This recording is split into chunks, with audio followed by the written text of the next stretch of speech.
Hello friends! இது உங்கள் சபரியன் family. நம்ம ஃபேமிலில நீங்களும் ஒருத்தராகணும்னு நெனைக்கிறீங்களா? அப்போ உடனே நம்ம சேனல வந்து சப்ஸ்கிரைப் பண்ணி வச்சுக்கோங்க.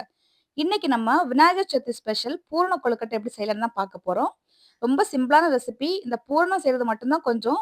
அத பூரணம் நீங்க எப்படி வேணாலும் செஞ்சுக்கலாம். இன்னைக்கு நம்ம செஞ்சிருக்கபடி செஞ்சீங்கன்னா ரொம்ப டேஸ்ட்டா இருக்கும். வாங்க இப்ப நம்ம வீடியோக்குள்ள போலாம். இந்த பூரணம் ரெடி பண்றதுக்கு ஃபர்ஸ்ட்டு நான் ஒரு 1/4 கப் அளவுக்கு பாசிப்பருப்பு எடுத்திருக்கேன். இத இப்ப நல்லா தண்ணீல வந்து நல்லா கழுவிட்டு நான் குக்கர்ல சேர்த்துக்கிறேன். இப்போ இதுல 1 டம்ளர் தண்ணி மட்டும் சேர்த்துருக்கேன். சேர்த்துட்டு நான் ஹை ஃப்ளேம்ல 2 விசில் வச்சு எடுத்துக்கிறேன். மீடியம் ஃப்ளேமோ, லோ ஃப்ளேம் அது மாரி எதுவுமே இல்ல. ஹை ஃப்ளேம்ல வச்சு 2 விசில் வச்சு எடுக்கும்போது நமக்கு எந்த மாதிரி இருக்குன்னு பார்த்துக்கோங்க. உங்களுக்கு விசில் வந்து எந்த அளவுக்கு குக்கர் வந்து வேகுமோ அதுக்கு ஏத்த மாரி வச்சுக்கோங்க. இந்த மாரி வரணும் நமக்கு. நல்லா குழைவா வந்திருக்கணும். நான் வந்து ஒரு குழிக்கரண்டியால நல்லா வந்து கொஞ்சம் மசிச்சு விட்டுக்கிறேன்.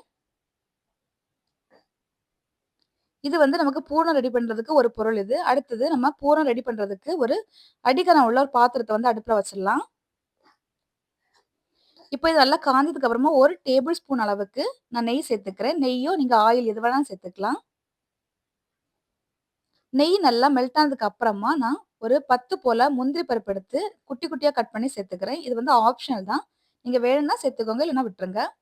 இது வந்து டக்குன்னு பொரிஞ்சிடும். குட்டி குட்டியா இருக்கிறதுனால பொரிஞ்ச உடனே கூடவே 4 டேபிள் ஸ்பூன் அளவுக்கு நான் ரவை சேர்த்துக்கிறேன். ரவை இன்னைக்கு வறுக்கல. நான் அப்படியே தான் சேர்க்கிறேன். நெய்யில வந்து நமக்கு நல்லா பொரிஞ்சிரும். அந்த ரவை வந்து நெய்யோட சேர்ந்து நல்லா பொரிஞ்சு, அதோட ஸ்மெல் நல்லா வரும் நமக்கு. அந்த அளவுக்கு நல்லா வறுபட்டதுக்கு அப்புறமா, நம்ம அடுத்த பொருள சேர்த்துக்கலாம். இப்ப பார்த்தீங்கன்னா, நமக்கு ஓரளவுக்கு நல்லா பொரிஞ்சிருச்சு. அந்த வாசனை பார்த்தீங்கன்னா, சூப்பரா இருக்கு. இந்த டைம்ல நான் ஒரு தேங்காய் கொஞ்சம் அதிகமாவே சேர்த்துருக்கேன். நீங்க தேங்காய் வேணா கம்மியா சேர்த்துக்கோங்க. உங்களுக்கு பிடிக்காது அப்படின்னு சொன்னா, எனக்கு தேங்காய் ரொம்ப பிடிக்கும். அதனால நான் கொஞ்சம் அதிகமாவே தேங்காய் சேர்த்துக்கிறேன். இதுவும் 1 கப் அளவுக்கு தேங்காய் சேர்த்துருக்கேன். நல்லா குட்டி குட்டியா திருவி சேர்த்துக்கலாம். சேர்த்துட்டு நல்லா ஒரு நெய் கூட புரட்டி விட்டுட்டு, நம்ம அதுக்கப்புறமா வேக வச்சு வச்சிருக்கோம்ல பாசிப்பருப்பு, அத சேர்த்துக்கலாம்.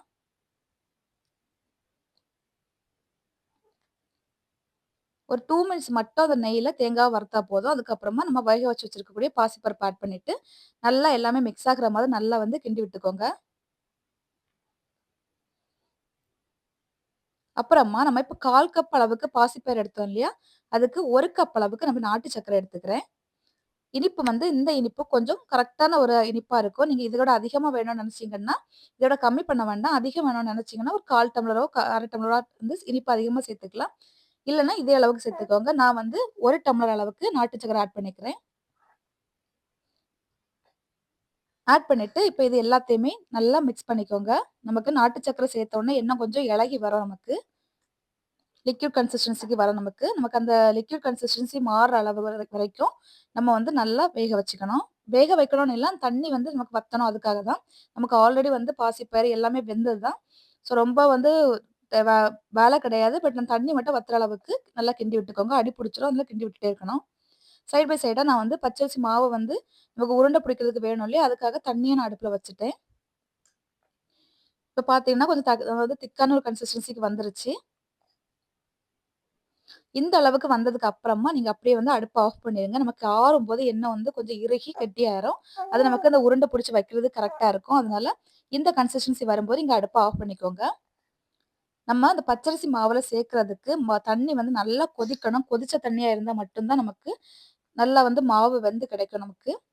கரெக்ட்டா நமக்கு அந்த கொழுக்கட்டை பிடிக்கிறது கரெக்ட்டா இருக்கு. இப்ப நான் ஒரு பவுல் எடுத்துக்கிறேன். மிக்ஸிங் பவுல்ல 1 கப் அளவுக்கு, அதாவது 1 உலக்கு அளவுக்கு நான் வந்து பச்சரிசி பச்சரிசின்னா, நீங்க கொழுக்கட்டை மாவு, இடியாப்ப மாவு, கடையில வாங்குற மாவு, வீட்ல செஞ்ச மாவு எந்த மாவு வேணா எடுத்துக்கோங்க. நான் வந்து பச்சரிசி மாவு வீட்ல தான் எப்பவுமே செய்வேன்.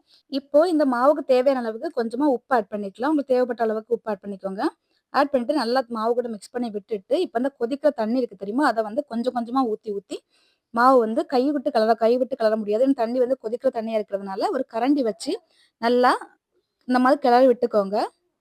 எவ்வளோ தண்ணி தேவைப்படுதோ அந்த அளவுக்கு கிளறி விட்டுக்கோங்க. ரொம்ப ஓவரா ஊத்திற வேண்டாம். நமக்கு சூடா இருக்கிறதுனால, பச்சரிசி மாவு தண்ணிய வந்து நல்லா இழுத்துக்கும் சீக்கிரமா. இன்னும் வந்து 1 டம்ளர் அளவுக்கு தண்ணி ஊத்திக்கலாம். ஊத்திட்டு நல்லா மிக்ஸ் பண்ணி வைங்க. வச்சுட்டு, அந்த சூடா இருக்கிறதுனால நமக்கு வந்து கை வச்சு பிடிக்க முடியாது. அதனால ஆறுற வரைக்கும் கொஞ்சம் வெயிட் பண்ணுங்க. நமக்கு கையில வந்து பிடிக்கிற அளவுக்கு சூடு எப்போ குறையுதோ, அந்த டைம்ல நம்ம வந்து இப்ப ரொம்ப சூடா இருக்கு. தண்ணி வந்து இன்னும் கரெக்ட்டா இருக்கும் இது. நான் இப்ப இத வந்து கொஞ்சம் ஆற வச்சுர்றேன். நமக்கு ஆல்ரெடி பூரணமா ரெடி பண்ணி வச்சுட்டோம். அதுவும் ஆறும்போது நமக்கு 2ம் ஆறி கரைக்கும்போது கரெக்ட்டா இருக்கும். இப்ப பார்த்தீங்கன்னா, நமக்கு ஆவி போகுது. பட் நம்ம கையில கை பொறுக்கிற சூடு தான் இருக்கு. இந்த டைம்ல நான் கைய வச்சு நல்லா பெசஞ்சு, நமக்கு சில டைம்ல தண்ணி கூட மிக்ஸ் ஆகாம இருக்கக்கூடிய மாவு எல்லாமே நல்லா மிக்ஸ் ஆகுற அளவுக்கு மிக்ஸ் பண்ணி கை வச்சு சப்பாத்தி மாவு பெசைவோம் இல்லையா? அந்த அளவுக்கு பெசஞ்சு எடுத்துக்கலாம். உங்களுக்கு கையில ஒட்டுற மாதிரி இருந்துச்சா கொஞ்சமா எண்ணெய் எண்ணெய் தேய்ச்சுக்கோங்க. ஃப்ளேவர்லெஸ் அந்த எண்ணெய் அந்த ஸ்மெல் இல்லாத ஆயிலா எடுத்துக்கோங்க. இப்ப இந்த அளவுக்கு நான் மாவு வந்து பெசஞ்சு எடுத்தாச்சு. இப்போ இதுல குட்டி, குட்டி உருண்டைகளா நம்ம எடுக்கணும். நம்ம செய்றதுக்கு. நான் வந்து என்ன அளவுக்கு எடுக்கிறேன் பாருங்க. கையில கொஞ்சம் ஒட்டுற மாதிரி இருந்துச்சுன்னா, நீங்க வந்து கொஞ்சமா ஆயில் சேர்த்துக்கோங்க. நான் வந்து கொஞ்சமா ஆயில் வந்து பக்கத்துலயே ஒரு பாத்திரத்துல எடுத்து வச்சிருக்கேன். இந்த அளவுக்கு உருண்டை எடுத்துட்டு, நம்ம கொழுக்கட்டை செய்யக்கூடிய அச்சு எடுத்துக்கலாம். அச்சு எடுத்துட்டு அதுக்குள்ள இந்த மாதிரி வைங்க. நான் பண்றேன் பாருங்க. இது மாதிரியே பண்ணிக்கோங்க. நமக்கு மொத்தமா சேர்த்து ஒரே இதா பண்றோம்ன்னு சொன்னா, மொத்தமா நமக்கு அழுத்தி வச்சிரலாம். இது வந்து நமக்கு உள்ள வந்து பூரணம் வைக்கணும். அதனால எப்படி வைக்கணும் பார்த்தீங்கன்னா, இந்த மாதிரி உள்ள மாவு வந்து நல்லா பிரஸ் பண்ணிட்டு, சுத்தி மாவு ஸ்ப்ரெட் ஆகுற மாரி வச்சுட்டு, நடுவுல வந்து ஒரு குழி மாதிரி பண்ணிக்கணும். பண்ணிட்டு அந்த குழி மாதிரி பண்ணியிருக்கிறதுல நம்ம வந்து செஞ்சு வச்சுருக்கோம்ல பூரணம், அந்த பூரணத்த வந்து உள்ள வந்து ஃபில் பண்ணிக்கலாம். இந்த பூரணம் பார்த்தீங்கன்னா, நீங்க சும்மாவே சாப்பிடுறதுக்கு ரொம்ப டேஸ்ட்டா இருக்கும். குழந்தைங்களுக்கு சாதாரணமாவே நீங்க வெறும் பூரணமாவே குடுக்குறதுக்கு நல்லாருக்கும். ரொம்ப டேஸ்ட்டா இருக்கும். விரும்பி சாப்பிடுவாங்க. அதுவே ரொம்ப டேஸ்ட்டா தான் இருந்துச்சு. என் பசங்க வந்து எடுத்து சாப்பிட்டுட்டே இருந்தாங்க. இப்ப பார்த்தீங்கன்னா, நமக்கு பூரணம் வச்சாச்சு. மறுபடியும் மேல வந்து க்ளோஸ் பண்றதுக்காக கொஞ்சமா மாவு வச்சு க்ளோஸ் பண்ணிக்கிறேன் இப்போ. இப்ப நான் உங்களுக்கு அந்த அச்ச வந்து ஓப்பன் பண்ணி காமிக்கிறேன் பாருங்க. நமக்கு எந்த அளவுக்கு அழகா வந்திருக்குன்ட்டு. இவ்வளோதான். இதே மாதிரி எல்லாத்தையுமே செஞ்சு எடுத்துக்கோங்க. ரொம்ப சிம்பிளான கொழுக்கட்டை, ரொம்ப டேஸ்டியா இருக்கும். நான் வந்து இப்போ இட்லி குண்டான்ல வச்சு லைட்டா எண்ணெய் தடவிட்டு வச்சிருக்கேன். நீங்க வாழை இலையோ ஏதாச்சும் இருந்ததுனா கூட வச்சுக்கோங்க. இங்க வாழை இலை வாங்குறது கொஞ்சம் கஷ்டம். அதனால நான் வந்து வாழை இலை வைக்கல. ஜஸ்ட் இட்லி குண்டான்ல அப்படியே நான் வந்து எண்ணெய் மட்டும் ஸ்ப்ரெட் பண்ணிட்டு வச்சிருக்கேன். ஒரு 10 மினிட்ஸ் மட்டும் நீங்க வச்சுக்கோங்க. ஏன்னா எல்லாமே நமக்கு ஆல்ரெடி வெந்தது தான். ஒரு 10 மினிட்ஸ் கழிச்சு நீங்க ஓப்பன் பண்ணி பார்த்தீங்கன்னு சொன்னா, இந்த மாதிரி இருக்கும் நமக்கு. ரொம்ப அழகா இருக்கும். அப்படியே வந்து புசு புசுன்ட்டு ரொம்ப சாஃப்ட்டா வந்திருக்கு. இவ்வளோதான் இந்த விநாயகர் சதுர்த்தி வந்து இதே மாதிரி பூரணம் ரெடி பண்ணி கொழுக்கட்டை செய்யுங்க. கண்டிப்பா வந்து எல்லாருக்கும் பிடிக்கும். பிடிச்சிருந்தா லைக் பண்ணுங்க, ஷேர் பண்ணுங்க, கமெண்ட் பண்ணுங்க. இந்த விநாயகர் சதுர்த்திய வந்து சூப்பரா கொண்டாடுங்க. நம்ம சேனல்ல பார்த்தீங்கன்னா, இன்னும் கொழுக்கட்டை வீடியோ வந்து நான் போடுறேன். கண்டிப்பா அதையும் ஸ்கிப் பண்ணாம பாருங்க. நம்ம சேனல் பிடிச்சிருந்தா லைக் பண்ணுங்க, ஷேர் பண்ணுங்க, கமெண்ட் பண்ணுங்க. மறக்காம நம்ம சேனல வந்து சப்ஸ்கிரைப் பண்ணி வச்சுக்கோங்க. Thank you.